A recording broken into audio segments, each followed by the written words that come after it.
First of all, I want to apologize for being late. My name's Tim McCosker, councilman of the 1-5. I bring greetings from the other end of the city. We are here for a special personnel and hiring committee meeting. We're really happy to be here in Van Nuys City Hall.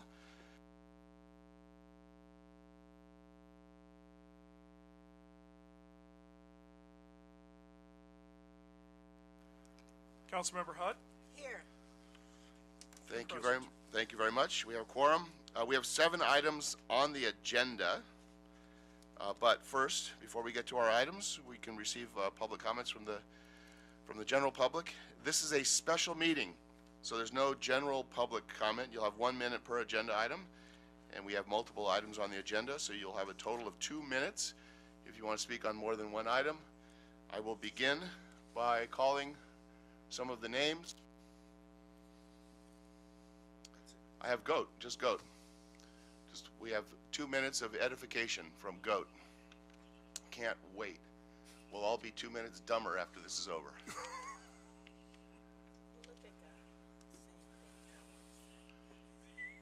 Start the time, please. Yes. Thank you, you large fat buckethead, for getting your lazy ass up here today. Now, how come Moni Cow that lives just 20 minutes from here, she can't be here, right? What a lazy turd. So let's get to number 5. This is important. This is a conspiracy by the LAPD and the City Council to lower the calls for service so that you can illegally and fraudulently skew your statistics to show crime is decreasing in certain categories. So what I've done there, Timmy boy, because you're right, after I get done talking here, you're going to be 2 minutes fucking stupider. You're right about that. So, you see, it took me 58 minutes to call on a burglary that I taped of a vehicle. And the suspect left his cell phone in the back seat of the vehicle. This person had stolen from 11 cars, allegedly in the neighborhood. When LAPD finally got to me, the person was long gone, the phone was still in the back. They would not even take a report online because I'm not the owner of the vehicle. Even though I'm a percipient witness to a felony, they would not take a report. So, what happened? The homeless person that broke into the car came back, broke in the car again, stole more materials, and took the cell phone so that we could not find out who he is. Let's give LAPD a hand in covering up 2 statistical crimes.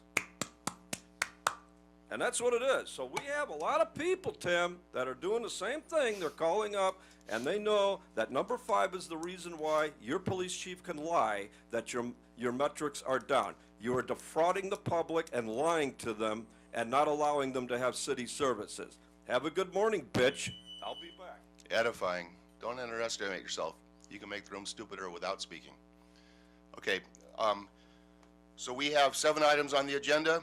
I'm going to recommend that item 1, 2, 3, and 4 be taken on the consent.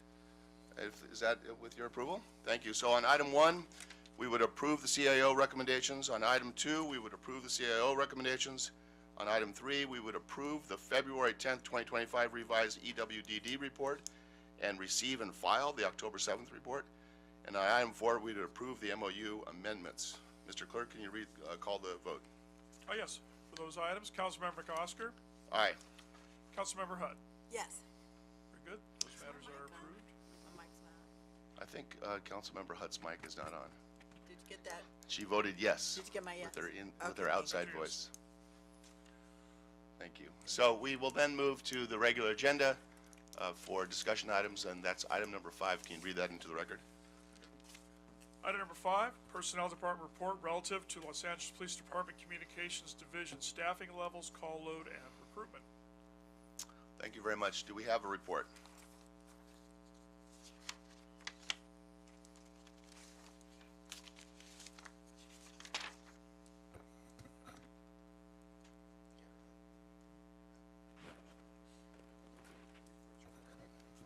So thank you. We have LAPD and personnel here. on item number 5. I was hoping for a brief report on the item.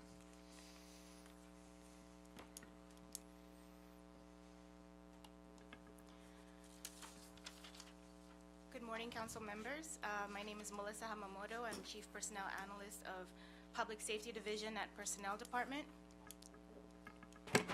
I'm Brian Taft, the Commanding Officer of the Personnel Division of LAPD.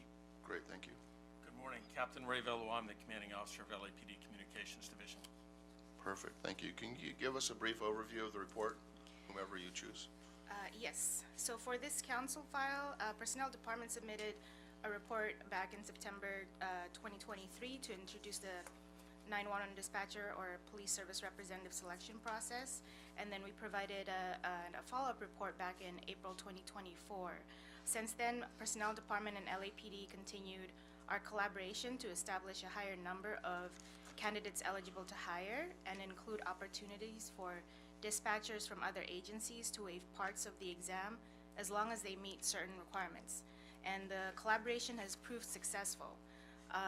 We've reported that when comparing both reports, you will notice that the selection and hiring timeframe was reduced from 40 weeks to 26 weeks, a notable difference of 14 weeks or around 3 months. The updated PSR hiring process garnered 690 eligible candidates and is hoped to increase LAPD's ability to hire more PSRs. Now, the most recent job bulletin closed in September 2024 to give the candidates on the active eligible list time to go through background investigation and medical evaluation and subsequently be hired. If you have any other questions? Anything to add from the speakers? No? So, just to give us, especially for this is great news, thank you, this is excellent, but to give folks a sense of the sort of the point in time, how has it looked, you know, what is our number today and how does that compare to a year ago of PSRs, both in the pipeline and in active service? So I can address the current active service ones. Right now we have about 59 vacancies as a PSR. About this time 2 years ago we were closer to about 159, so we've significantly reduced our numbers. In 2024 alone we hired 144 PSRs. So we really are going after filling these vacancies within the department. Yeah, and I see it everywhere, not just in these reports, but I see out in the field and talking to folks and at the job fairs, and we've really felt it. I really do appreciate all this hard work. Colleague, do you have questions? Yes, thank you, Mr. Chair. I have a couple of questions. When you're in this hiring process, have you been able to run concurrently the processes like the background check at the beginning of the process to shorten the hiring time? Are you doing any of those processes concurrently? So Personnel Department handles the recruitment selection part and puts them in eligible list. Background investigation and medical can only happen after a conditional job offer. So once they're on the eligible list, then the LAPD can decide which ones to give the conditional job offer. So on the LAPD side though, we can concurrently run backgrounds and medical at the same time now, which has significantly reduced our wait time. Okay, that is promising. Are there any other things that we can do that you've identified that could speed up the process? Like some examples of improvements? What we found very useful was moving from pen and paper process to digital. We no longer had to process, we used to use the post exam, which is great, but it involves a lot of sending materials over and then sending it back and then scoring it manually. Obviously with digital process, more people are familiar with computers nowadays, and the results are, you know, pretty quick. We receive the results pretty quickly. Thank you, that's all, Mr. Chair. Oh, thank you. About how large are our classes? What is the typical size of class over the past year? They varied at, towards the end of 23, they were averaging 10 to 16, but they've increased considerably in 2024. Our last class that we had was 58. Ideally, they're 30 to 35. And and that's what we're shooting for now. Very good. And with the length of classes on the sort of the desk training, how long does it take to get through? It takes a PSR about 12 months to become fully trained. That includes both the classroom and the hands-on training. And when you do the hands-on training, is it typically in the hands of like a field training officer, someone with them? Very similar. They are sitting with a PSR 3, which would be considered a training officer, yes. Yeah, that's just great. And then what is the, you know, I know what a difficult job it is and how, you know, how hard it is to make it through that 12 months. What's our typical, you know, rate of folks who exit the training? Within the first 2 years, we lose about 20 to 25%. And that's for various reasons. It could be going to another agency. It could be the job simply isn't for them, or they simply don't make it through the training. And has that remained consistent? I know our numbers have gone up, and I commend you for that. But is that 25 to 25% washout rate? Does that remain consistent? That's actually a little lower than what it used to be. 5 years ago, it was closer to 30%. Okay. So we've improved the training, and we're doing better now. Right. Well, that's also a good trend. I mean, it is indicative of how hard and how important the job is and how much, you know, how skillful some of these folks are because they move to other agencies or other positions in the city. I understand all of that.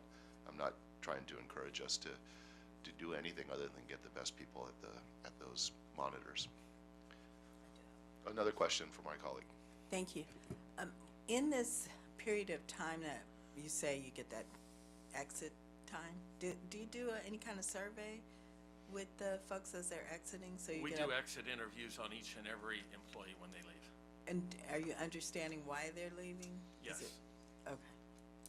Is there anything we can improve on to retain them? Like I said, it's generally a lot of different reasons. Most of these exit interviews I do personally to make sure that they're making the right decision for them. Occasionally it's to take care of elderly parents, or there's health issues, or they're moving out of state or to a different city, commute times. It's a whole myriad of reasons. But I make sure that they're making the best decision for them. Thank you. So this is a success story. I mean, I really have, watching the arc of this over the last two and a half years, really could not be more pleased with our progress, but of course, constant progress every day, every way. I look forward to the next report on this to make sure that we get to a place where we have no vacancies. I mean, this is the entry point for all public safety in our city. Really critically important positions. And when I've been with you down on the floor, which is not enough, but a couple of times, I just cannot be more impressed with the training and the professionalism, the expertise. But we do want to bring down, we all want to bring down those numbers of how long people have to wait to get through to our professionals. If there's nothing else to add, I'm going to recommend that we note and file the Personnel Department report. With no other questions, then could you call the roll? Yes, Councilmember Gosker, Yes. Councilmember Hutt. Yes. Thank you very much. Really appreciate it. Look forward to seeing you the next time. Thanks. Thank you, sir. Can we read item 6 into the record, please? Very good. Motion McOsker Hernandez Hutt relative to modernizing and enhancing the city's employment practices within the charter reform process. This has been referred also to the Intergovernmental Relations, Rules, Elections, and Intergovernmental Relations Committee. Great, thank you. So we're joined by the CLA, the Personnel Department, and the CAO, I believe. If you could please come to the table and identify yourselves for the record. Again, this is something that is in this committee and very appropriately in the Rules Committee because it would be heading to the ballot in either on its own or in a more comprehensive measure. I'll give you a moment to come to the table, and you just go ahead and identify yourself, and after you have, then if you could just give us a brief overview of what is in the report, again, for our listening and watching public.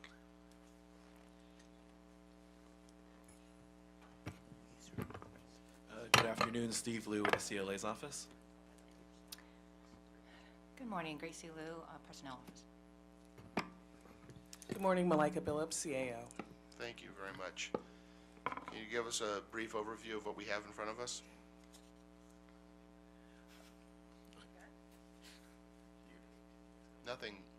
Nothing detailed, just a brief overview. Give us a little bit of context, and especially to the listening public. You go ahead. Okay. So Personnel Department provided some charter reform recommendations in regards to employment provisions within the charter. And last year, on January 19th, 2024, we did provide a report where we identified parts of the charter that we thought could be updated in terms of employment provisions that would allow personnel in the city to be more flexible in terms of the way that we hire. I think one of the major asks was to actually move many of the employment provisions out of the charter and into either the ad code or the civil service rules so that we can be more responsive in times of, for instance, like during COVID, there's needs to hire certain types of positions. I think during Olympics, we're going to have the same situation, and also any kind of cultural events that may affect the way that we hire in the city. So generally, that was the aim of the council file. Thank you. And my recollection was that when this came to the floor of the full council, we had a number of items that we sent to the ballot, and then items, typically these items, that we asked to hold off on and send to the commission rather than to the ballot, so that we could do a few things. One is, very importantly, get additional public input, but also an opportunity for meet and confer with our labor partners. Am I remembering that correctly? That's my understanding, and we certainly would have to, at the very least, meet and consult on the items. Whether or not it will elevate to the level of meet and confer will depend on the scope of the proposal. So Sure. We'll have to work with city attorney and consult the laws to determine what the scope, but certainly we would have to work with labor. So I realize there's a little bit of a chicken and egg. Is it a decision will be made on what we are meeting with and discussing with labor partners until after we've framed what the questions are, or I mean, what's the timing of doing that?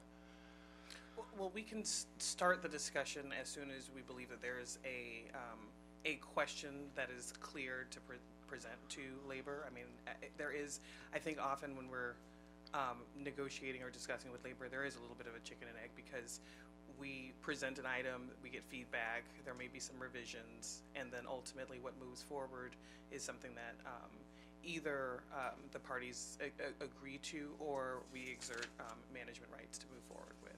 So it will depend. So I think there is some chicken and egg. So, for example, if this motion were to move forward out of this committee and then go to the full council and meet up with whatever the recommendations are of the Rules Committee, assuming that they are consistent with one another, then that is when the meet and confer or meet and consult would begin. We would likely bring it to the EERC first to get the scope of the bargaining instructions. Okay. And then after that, we would move forward with discussions with labor. And moving to EERC could move of its own accord. You could anticipate where you think it's going, and I think on balance, I'm not the boss of this, but I think on balance it probably makes sense to get to EERC sooner. Yes. And to get the scope of the bargaining instructions so that we could get with our labor partners and begin discussing what might make it to the ballot for June. Absolutely. Okay. Absolutely. Yeah. Colleague, do you have questions? No questions. No questions here. Is the item scheduled? Do we know if the item is scheduled? And you might not be the right people to ask for rules. Yeah, I didn't have objections on the council floor to the substance of any of these. I mean, my concern was was whether they were ready to go to the ballot, and my primary concern was the meeting with labor to discuss them and make sure that we were not only properly bargaining over wages, hours, and working conditions, but also getting the input from the folks in the field, who understand this. So I'm interested in this moving forward, but my purpose is not to get it straight to the ballot, but my purpose is to get it to meet and confer. With no other questions then I'll move that we adopt the motion. A Very good. Made and seconded. Councilmember McCosker? Yes. Councilmember Hutt? Yes. This motion is approved. Thank you very much. Appreciate your time. We have item 7, but I'm also advised that we've had speakers who, like me, came in a little bit later and signed up. And so I'm going to use the chair's prerogative to open public comment on this item. And so anyone in the audience who wants to speak on item 7 can come. But we have signed up speakers of Jerry Morales, Joe Martinez, and Salvador Talavera, asking to speak on item 7. So if you want to come forward, you'll have 1 minute on item 7, which is the last item on our agenda. No, that's not true, is it? It is. It's the last item on the agenda, so you'll have 1 minute. So come on up, just introduce yourself, and take a deep breath, and then we'll start your time. Good morning, dear council. My name is Joe Martinez, Executive Board for SIU 721. I'm here to speak on behalf of our custodians in the valley. We have received information that the general manager of for general services has decided that he was going to privatize and came and asked for a budget to finance to privatize other custodians in the valley.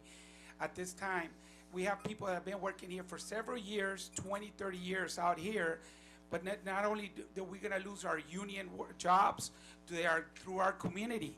But for the last 5 years, the city has failed to provide a larger budget for chemicals, has failed to, anytime somebody loses their job, they don't replace them, but the city has also failed to endorse and use our target local hire to go ahead and replace our vacancies that we have in our city.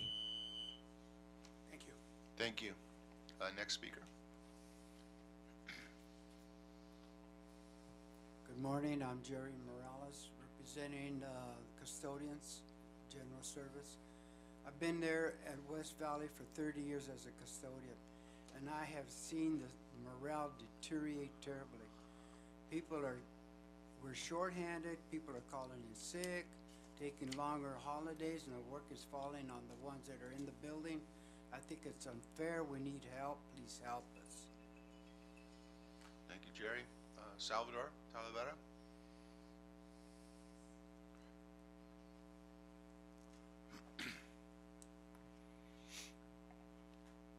Sí, buenos días. Mi nombre es Salvador Talavera. Soy custodian en Devonshire Police Station por 15 años ahí. Tengo 23 años. Perdón, un momento. Do we have translation? Thank you, sir. We'll hold your time, and we'll give you. And don't worry, we'll give you extra time. You speak, take a break, and then she'll translate.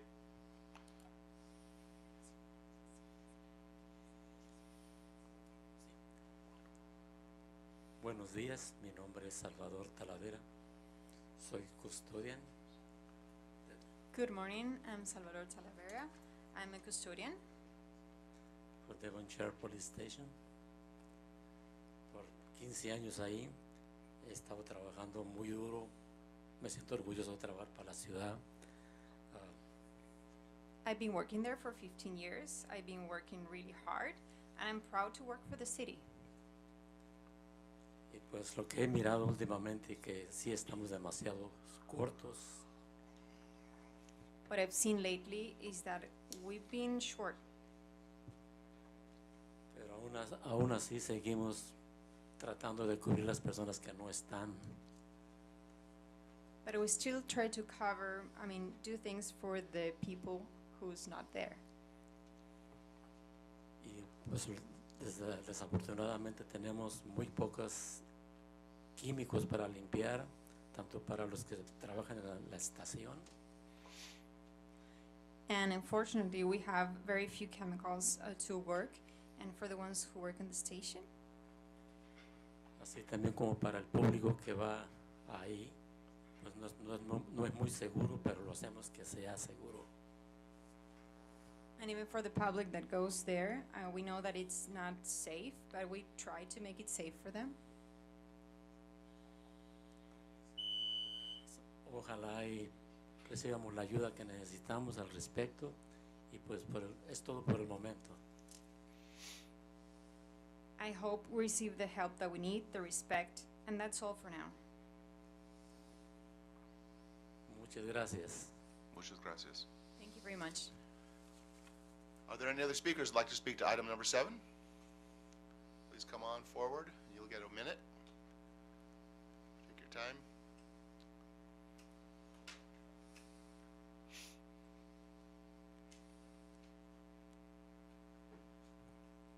Good morning, City Council, City of Los Angeles, Richard Serrano. My experience with going with a privatized company is that you have contracts. I went through this 30 years ago in Beverly Hills. They got rid of the sanitation department transfer site, and then they had to run back to it because of a bid on background deal with a Hilton Corporation, 14 million plus promised, and then they changed their mind. Now you have Beverly Hills bringing their trash over here. You cannot rely on privatized companies. We come because we're passionate about the city. Do not go privatize and take away from what we work for. It's gonna only put you in a big loop, and no one wants to wait for a 2-year bid and then find out at the end that it was a backdoor deal. And then we have no sanitation or no one to do the work. Thank you. Any other speakers for item 7? Hearing none, then we will reclose that portion of this meeting. Before we get into any discussion, I just wanted to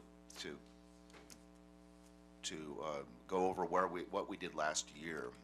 Last year, before the budget process, we conducted a bunch of hearings, a series of hearings in this committee, where we reviewed department vacancy rates and the potential of eliminating vacancies on city services. And we gave general managers and executive directors an opportunity to speak to us. We went through 41 different departments, 41 reports from various departments, which was a lot. And I want to thank again the committee staff and this committee and the city clerk and the CLA, the CIO, and the personnel team for working with us closely on that. Most importantly, I want to thank the general managers who came in, worked on that with us.